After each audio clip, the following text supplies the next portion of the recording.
बिस्मिल्लाहिर्रहमानिर्रहीम। अस्सलाम वालेकुम। मैं प्रोफेसर सुहेल अरशद और आज के इस सेशन में खुश आमदीद।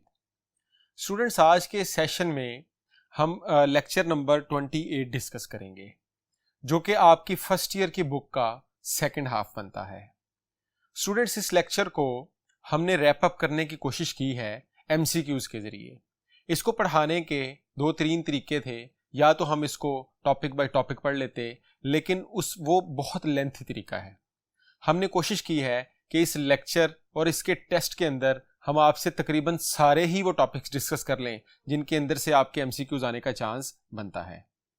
तो चलिए आइए आज का लेक्चर जो है वो स्टार्ट करते हैं।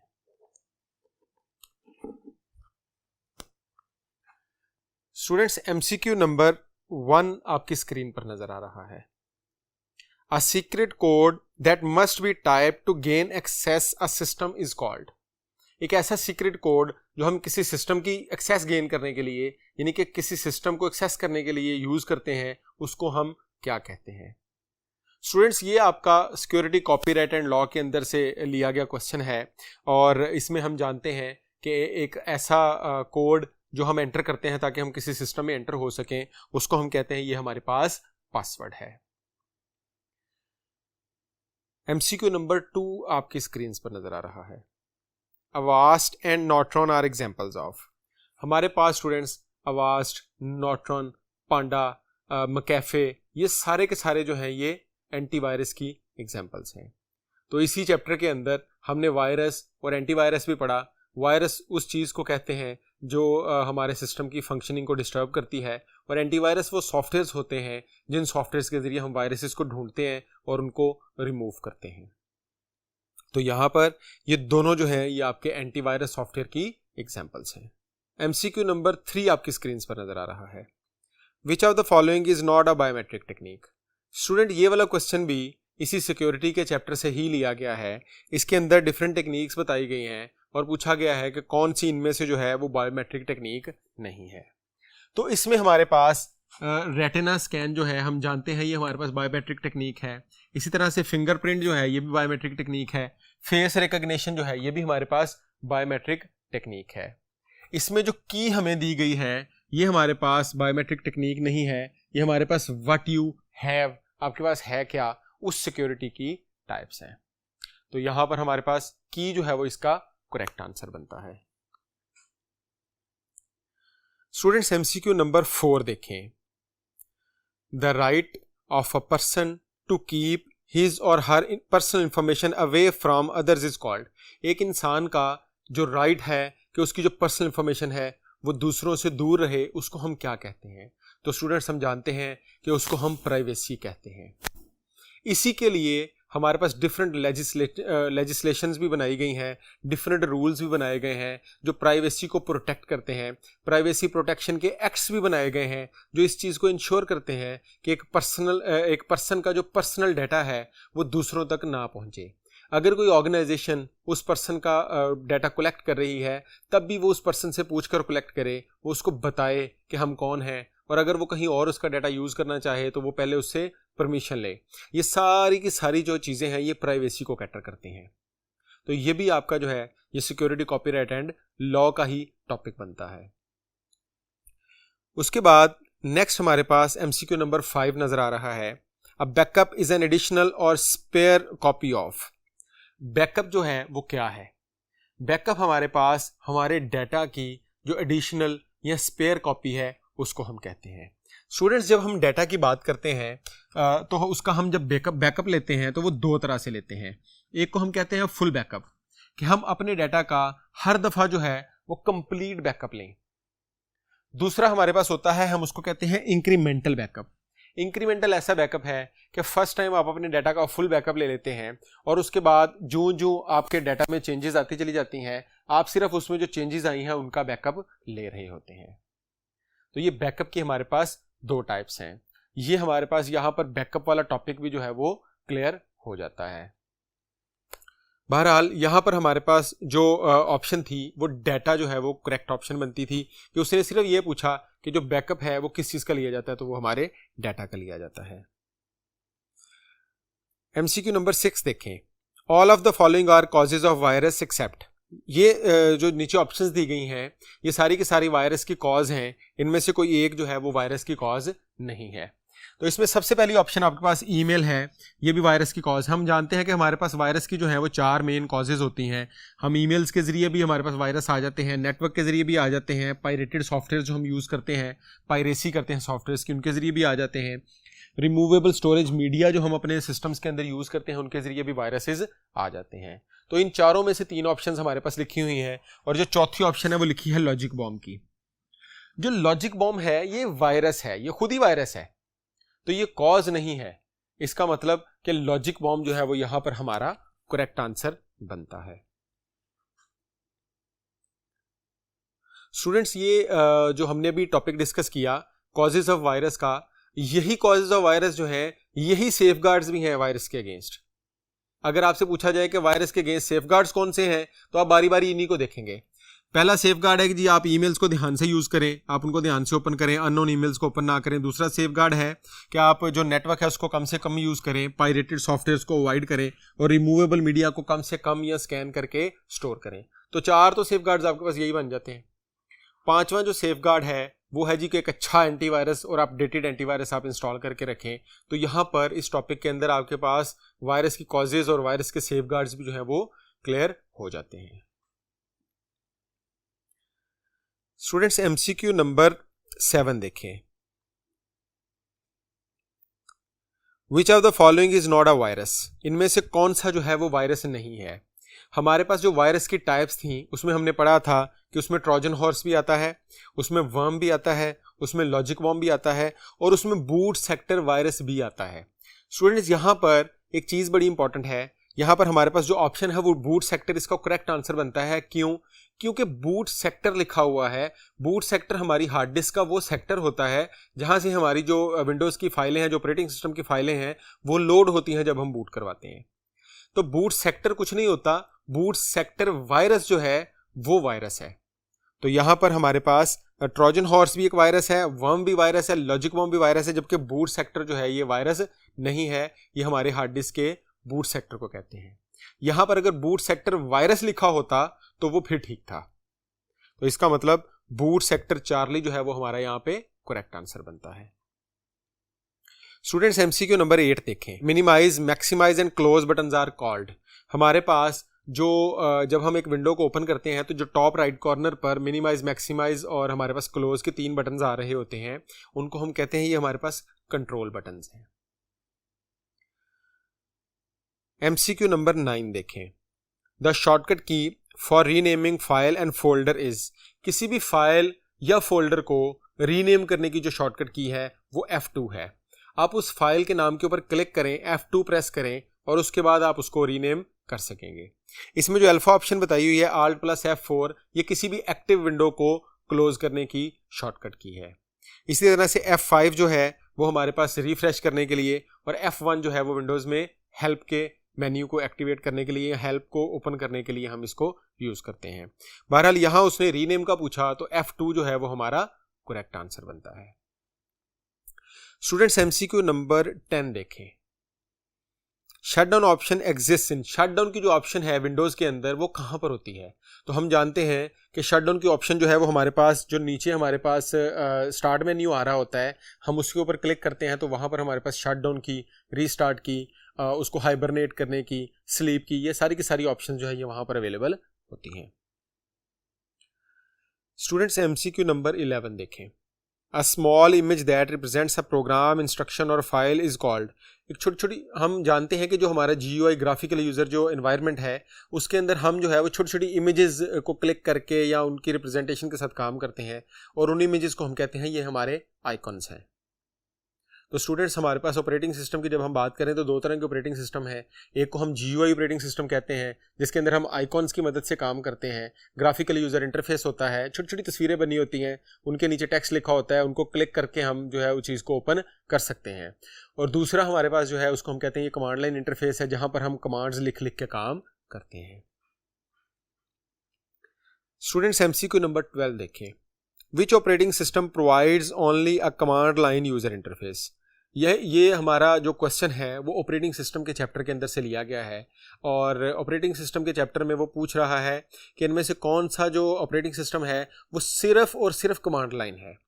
इसकी अल्फा ऑप्शन में मैक ऑपरेटिंग सिस्टम है, हम जानते हैं ये GUI ऑपरेटिंग सिस्टम है। इसी तरह से चार्ली में विंडोज़ है, हम जानते हैं ये GUI ऑपरेटिंग सिस्टम है। लिनक्स जो है ये भी हमारे पास graphical user interface operating system यानी कि GUI होता है। बेशक इसमें शेल भी मौजूद होता है, लेकिन लिनक्स खुद जो है वो GUI ऑपरेटिंग सिस्टम है। और इसमें जो बीटा डॉस है ये हमारे पास कमांड लाइन है। डॉस के अंदर हमारे पास जो है वो GUI अवेलेबल नहीं होता, हमने जो भी काम करना है स्क्रिप्टिंग से लिख लिख के करना होता है। स्टूडेंट्स MCQ नंबर 13 देखें। The ability of an operating system to control the activities of multiple programs at the same time is called।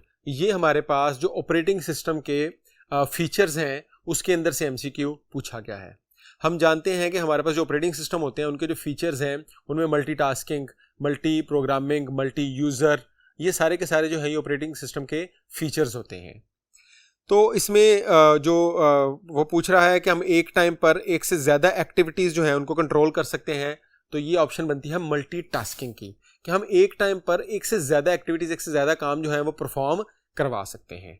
हमने अपनी जो हमारी बार है नीचे आ रही उसके ऊपर हम 1 2 3 4 प्रोग्राम जो है एक टाइम पर ओपन कर लेते हैं। हम कोई गाना सुन रहे होते हैं और साथ साथ हम अपना माइक्रोसॉफ्ट वर्ड की फाइल में किसी में काम कर रहे हैं, ऐसा डाउनलोडिंग कर रहे हैं, मल्टीटास्किंग हो रही है।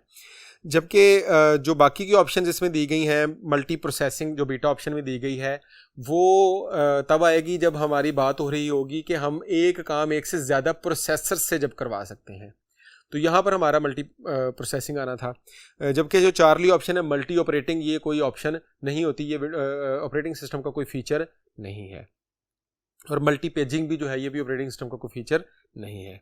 यहाँ पर 2 ही ऑपरेटिंग सिस्टम के फीचर डिस्कस हुए हैं, मल्टीटास्किंग और मल्टी प्रोसेसिंग, जबकि जो ऊपर स्टेटमेंट में बात हो रही है वो मल्टीटास्किंग की बात हो रही है। स्टूडेंट्स MCQ नंबर 14 आपकी स्क्रीन पर नज़र आ रहा है। Internet explorer is use to. Internet explorer किस काम के लिए इस्तेमाल किया जाता है? ये जो क्वेश्चन है, ये जो हमारा चैप्टर है फंडामेंटल्स ऑफ इंटरनेट, ये उसके अंदर से आपसे क्वेश्चन पूछा गया है कि सर्विसेज प्रोवाइडेड बाय इंटरनेट, जो हमें इंटरनेट सर्विसेज प्रोवाइड करता है वो कौन कौन सी हैं। तो उसके अंदर हम जानते हैं कि हमारे पास वेब ब्राउज़र है जिसकी एग्जांपल हमारे पास इंटरनेट एक्सप्लोरर की है। उसमें जानते हैं हमारे पास ईमेल ऐसी सर्विस है जो प्रोवाइड करते हैं, FTP है, चैट ग्रुप्स हैं, ये सारी की सारी सर्विसेज जो हैं वो हमें इंटरनेट फ्राहम करता है। तो यहाँ पर उसमें से एक सर्विस जो हमारे पास वेब ब्राउज़र की है उसके अंदर से ये पूछा गया है। इंटरनेट एक्सप्लोरर बेसिकली हमारे पास वेब ब्राउज़र है, जिस तरह हमारे पास जो हमारे गूगल का क्रोम है या मोजिला फायरफॉक्स है या सफारी है, ये सारे के सारे जिस तरह से वेब ब्राउज़र्स हैं। तो ये सारे वेब ब्राउज़र्स जो हैं ये इंटरनेट को एक्सेस करने के काम आते हैं। बीटा ऑप्शन में एक्सप्लोर द सिस्टम रिसोर्सेज को एक्सप्लोर करने के लिए यूज़ नहीं किया जाता, उसके लिए हम जो कंप्यूटर का एक्सप्लोरर होता है वो यूज़ करते हैं। Perform maintenance on hard disk के मेंटेनेंस ऑपरेशंस के भी इसमें कोई काम नहीं है। Navigate the file and folders on the computers, आपके फाइल्स एंड फोल्डर जो कंप्यूटर के अंदर नेविगेट किए जाते हैं इनका भी उसमें कोई काम नहीं है, ये भी विंडोज़ एक्सप्लोरर का काम है। MCQ नंबर 15 देखें। By default Windows saves the document created in MS word in the folder. जब भी हम विंडो के अंदर कोई चीज़ को सेव करेंगे तो वो बाय डिफ़ॉल्ट जो है वो आपके माय डॉक्यूमेंट्स का जो आइकॉन है इसके अंदर जाके सेव हो जाएगी।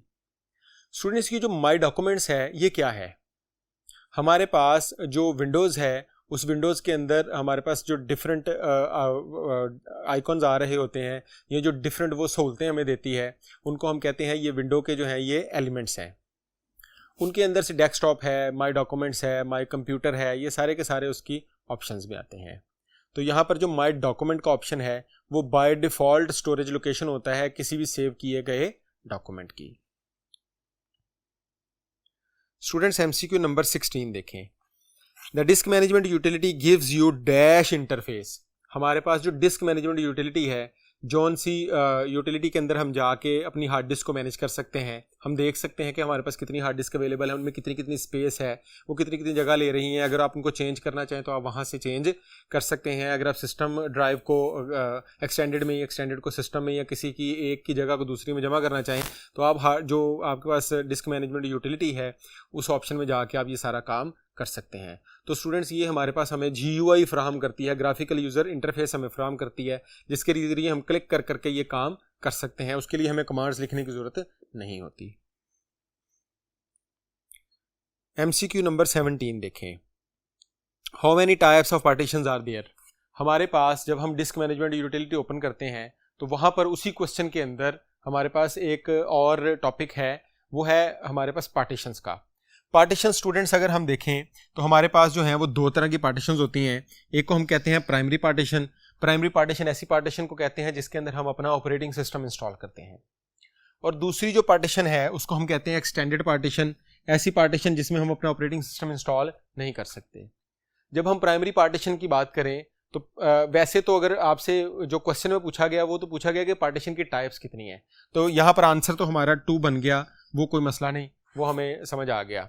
अब अगर हम बात करें कि एक सिस्टम में प्राइमरी पार्टीशंस कितनी बन सकती हैं, तो हमने ये अपने लेक्चर में भी देखा था जब हमने ये वाला चैप्टर पढ़ा था कि प्राइमरी पार्टीशंस जो है वो हमारे पास मैक्सिमम जो है वो 4 बन सकती हैं। लेकिन अगर हम 4 प्राइमरी पार्टीशंस बना लेंगे तो हमारे पास एक्सटेंडेड पार्टीशन बनाने की जगह नहीं बचेगी। अगर हम 3 प्राइमरी पार्टीशंस बनाएंगे तो हमारे पास एक एक्सटेंडेड पार्टीशन होगी। इसी तरह से अगर हम 2 प्राइमरी पार्टीशंस बनाएंगे तब भी हमारे पास जो एक्सटेंडेड पार्टीशन है वो एक ही होगी। अगर हम एक प्राइमरी पार्टीशन बनाएंगे यानी कि एक ऑपरेटिंग सिस्टम अपने सिस्टम में इंस्टॉल करेंगे तब भी हमारे पास जो एक्सटेंडेड पार्टीशन है वो एक ही होगी। दैट मीन्स कि एक्सटेंडेड पार्टीशन हमेशा एक ही रहेगी। प्राइमरी पार्टीशन जो है वो एक से ज्यादा हो सकती हैं। आप एक से ज्यादा ऑपरेटिंग सिस्टम अपने सिस्टम में इंस्टॉल कर सकते हैं। आप 4 ऑपरेटिंग सिस्टम इंस्टॉल कर सकते हैं लेकिन फिर आप एक्सटेंडेड पार्टीशन नहीं बना सकेंगे। अगर आप चाहते हैं कि आप एक्सटेंडेड पार्टीशन भी बनाएं और उसके अंदर लॉजिकल ड्राइव्स भी बनाएं तो उसके लिए आपको ज़्यादा से ज़्यादा 3 ऑपरेटिंग सिस्टम इंस्टॉल करने पड़ेंगे। नॉर्मली हम लोग 1 या 2 ऑपरेटिंग सिस्टम इंस्टॉल करते हैं, इससे ज़्यादा इंस्टॉल नहीं करते। बहरहाल स्टूडेंट्स यहाँ पर जो आपसे क्वेश्चन पूछा गया था वो था कि आपके पास पार्टीशन की टाइप्स कितनी हैं, तो वो हमारे पास जो टाइप्स हैं वो हैं 2 प्राइमरी और एक्सटेंडेड पार्टीशन। MCQ नंबर 18 आपकी स्क्रीन पर नजर आ रहा है। विच of the following is not a feature of word processor. इनमें से कौन सा जो है वो वर्ड प्रोसेसर का फीचर नहीं है। Allows you to add images charts in your document. ये वर्ड प्रोसेसर का फीचर है। हम अपने डॉक्यूमेंट में इमेजेस चार्ट्स वगैरह वर्ड प्रोसेसर की मदद से ऐड कर सकते हैं। बीटा ऑप्शन में है allows you create web documents for publishing on the www। हम वर्ड प्रोसेसर के अंदर जो है वो वेब डॉक्यूमेंट्स भी बना सकते हैं जिनको हम बाद में किसी वेबसाइट के ऊपर पब्लिश कर सकें। जब हम उसको सेव करने लगते हैं तो उसको हम सेव एज HTML कर लेते हैं, तो वो हमारा जो है वो वेब डॉक्यूमेंट की सूरत में सेव हो जाता है, या हम उसको सेव एज वेब डॉक्यूमेंट कर सकते हैं। चार्ली ऑप्शन में allows you to create and manage database. Students ये हमारा यहाँ पर करेक्ट आंसर है, क्योंकि वर्ड प्रोसेसर जो है वो डेटाबेस बनाने या क्रिएट करने या मैनेज करने की हमें ऑप्शन नहीं देता। ये जो है ये DBMS डेटाबेस मैनेजमेंट सिस्टम का काम है। MCQ नंबर 19 देखें। The cursor automatically shifts to the next line when it reaches to the right margin. This feature of word processor is called. जब हम किसी लाइन को लिख रहे होते हैं तो उस लाइन को लिखते लिखते जब हम बिल्कुल लास्ट में चले जाते हैं तो ऑटोमेटिकली हमारा जो कर्सर है वो निचली लाइन में आ जाता है एंटर प्रेस किए बगैर। ये MS वर्ड का फीचर है, यानी कि ये वर्ड प्रोसेसर का फीचर है। इस फीचर को हम क्या कहते हैं, तो स्टूडेंट्स इस फीचर का नाम है वर्ड रैप। इसका मतलब है कि जब आपकी लाइन खत्म होगी तो आप ऑटोमेटिकली रैप करके नेक्स्ट लाइन में आ जाएंगे। स्टूडेंट्स MCQ नंबर 20 देखें। The bar that displays the name of program and the name of document is called। हमारे पास ऐसी बार जो टॉप पर आ रही होती है जिसके अंदर हम किसी भी डॉक्यूमेंट का किसी भी चीज का जो नाम है वो नजर आ रहा होता है, उसको हम कहते हैं ये टाइटल बार है। जो अल्फा ऑप्शन में मेन्यू बार लिखा हुआ है ये मेन्यू बार है जिसमें फाइल, एडिट, व्यू ये सारे मेन्यूज आ रहे होते हैं। जो बीटा में स्टेटस बार आ रही है ये आपके डॉक्यूमेंट के लोअर पोर्शन में आ रही होती है जिसके अंदर हमारे पूरे डॉक्यूमेंट का जो स्टेटस है वो नजर आ रहा होता है। और जो टूल बार है इसके अंदर हमारे ये टूल बार होती हैं जो हमारे पास ऊपर शो हो रही हैं डिफरेंट जिनके अंदर डिफरेंट ऑप्शंस हमें नजर आ रही होती हैं। स्टूडेंट्स MCQ नंबर 21 देखें। Which of the following is an example of font weight. इनमें से कौन सी जो है वो फॉन्ट वेट की एग्जांपल है। सबसे पहले यहाँ पर हमारे पास बोल्ड दिया हुआ है, फिर हेलवेटिका दिया हुआ है, ये हमारे पास फॉन्ट स्टाइल है बोल्ड, हेलवेटिका भी जो है ये हमारे पास फॉन्ट की एक टाइप है। और उसके बाद हमारे पास 12 पॉइंट्स दिया हुआ है। हम जानते हैं कि 12 पॉइंट्स 12 PTS जो है ये हमारे पास जो है ये फॉन्ट वेट की जो है वो एग्जाम्पल है। स्टूडेंट्स MCQ नंबर 22 देखें।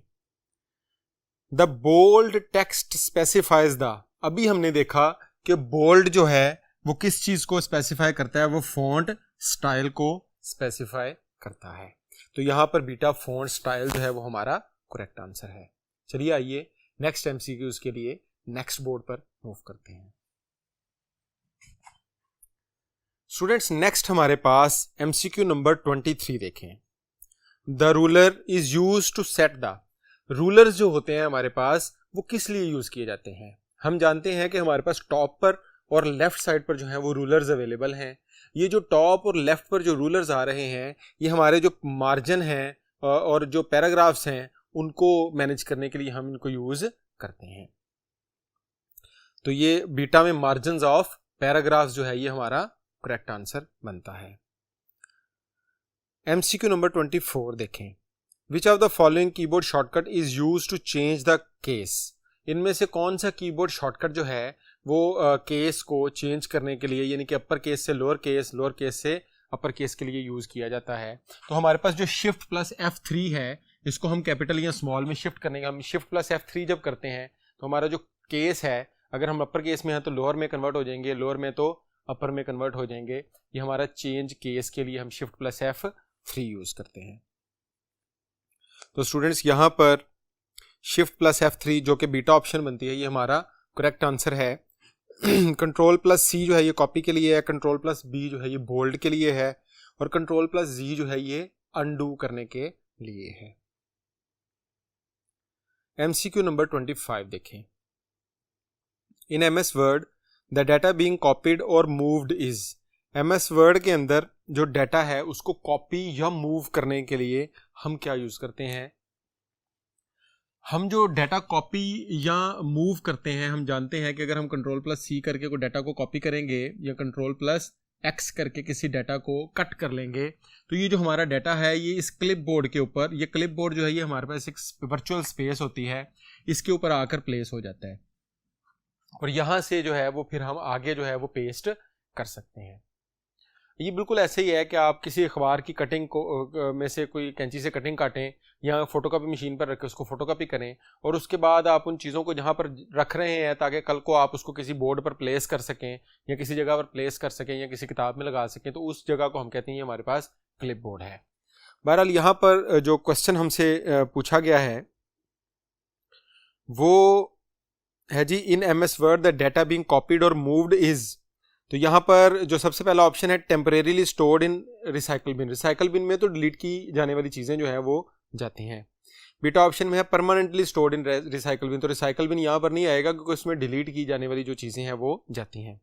टेम्परेरीली स्टोर्ड इन क्लिप बोर्ड, जो हम डाटा कट करेंगे या जो हम डाटा कॉपी करेंगे वो हमारा जो डाटा है वो क्लिप बोर्ड के ऊपर जाके स्टोर हो जाएगा। MCQ नंबर 26 देखें। Which of the following is not a spreadsheet software, इनमें से कौन सा जो है वो स्प्रेडशीट सॉफ्टवेयर नहीं है। तो स्टूडेंट्स इसमें हमारे पास 3 सॉफ्टवेयर के नाम लिखे हुए हैं, एक हमारे पास लोटस 123 है और दूसरा MS Excel है। MS Excel को तो आप सब लोग जानते हैं कि ये स्प्रेडशीट का सॉफ्टवेयर है। लोटस 123 जो है ये भी MS Excel जैसा ही एक सॉफ्टवेयर है, ये भी स्प्रेडशीट का सॉफ्टवेयर है। जबकि यहाँ पर जो MS वर्ड है ये हमारे पास जो है ये वर्ड प्रोसेसिंग का सॉफ्टवेयर बनता है। तो यहाँ पर जो चार्ली ऑप्शन MS वर्ड ये हमारा करेक्ट ऑप्शन है।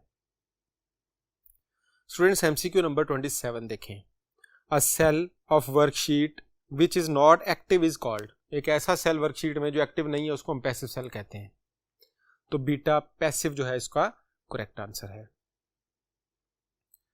MCQ नंबर 28 देखें। A cell at 5th column and 4th row has a cell address. 5th column 5वें कॉलम में ये हमारे पास एक एक्सेल शीट की तरह की चीज़ मैंने बनाई है। तो इसमें ये जो कॉलम है हम जानते हैं इनको हम अल्फ़ाबेट से रिप्रेजेंट करते हैं। तो ये 1 2 3 4 5, तो फिफ्थ में हमारे पास ई आता है, और फोर्थ रो 1 2 3 4, फोर्थ में हमारे पास 4 है, तो ये बनेगा E4।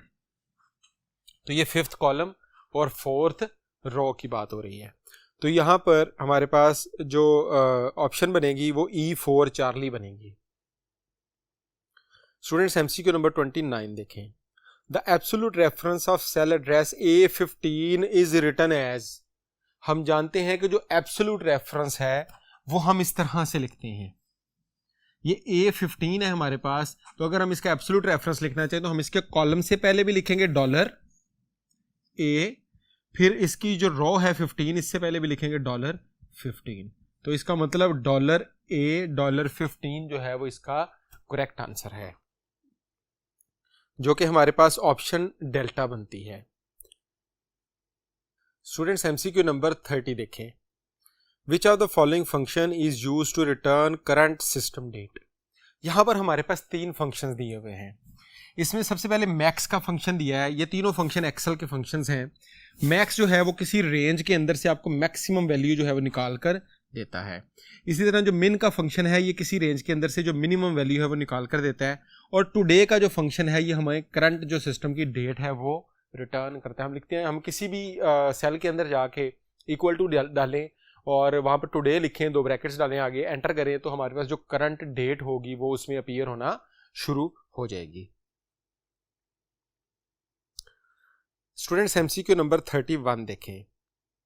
Which of the following symbol is used before the formula. ये एमसीक्यू भी जो है ये आपका एक्सेल के अंदर से लिया गया है।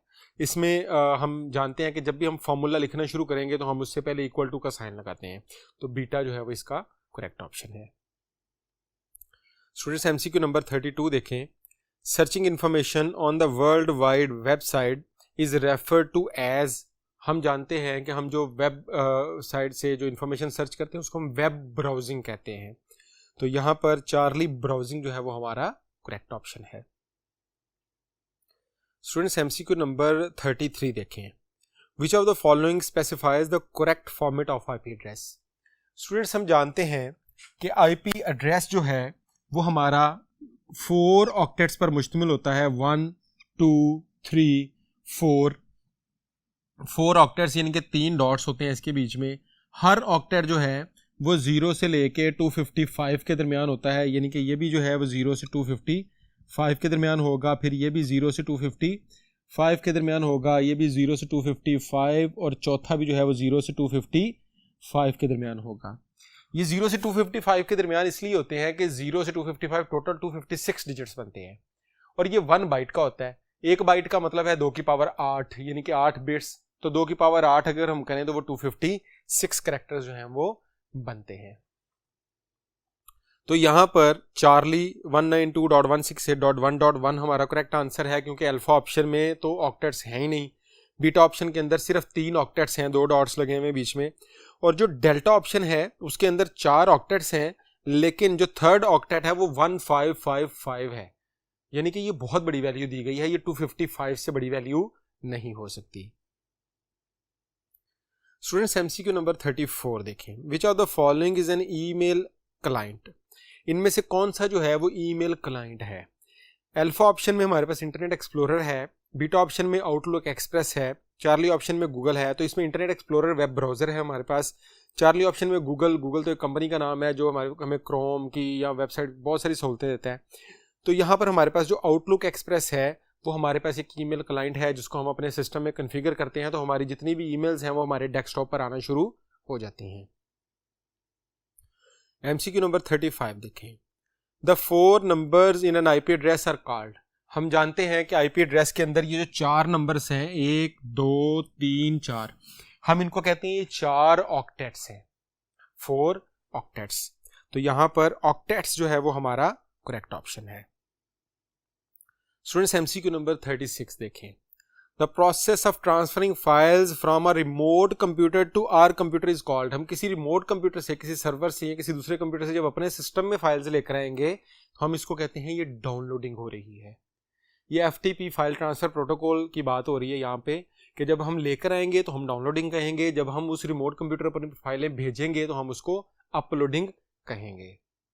स्टूडेंट्स उम्मीद है कि इन MCQs की मदद से मैक्सिमम जो है वो टॉपिक्स हमारे कवर हो गए होंगे, आपको चीज़ें क्लियर भी हो गई होंगी, रिवाइज भी हो गई होंगी। अगर कोई ऑप्शन फिर भी बच जाती है, कोई ऐसा टॉपिक जो हमें समझ आने से रह गया या यहाँ पर स्लिप हो गया हमसे डिस्टर्ब, वो हम उसको कवर नहीं कर सके, तो इंशाल्लाह ताला वो टेस्ट जब आप करेंगे तो उसके अंदर भी आपका वो जो टॉपिक है वो कवर हो जाएगा। तो नेक्स्ट लेक्चर में दोबारा मुलाकात होगी। अल्लाह हाफिज़।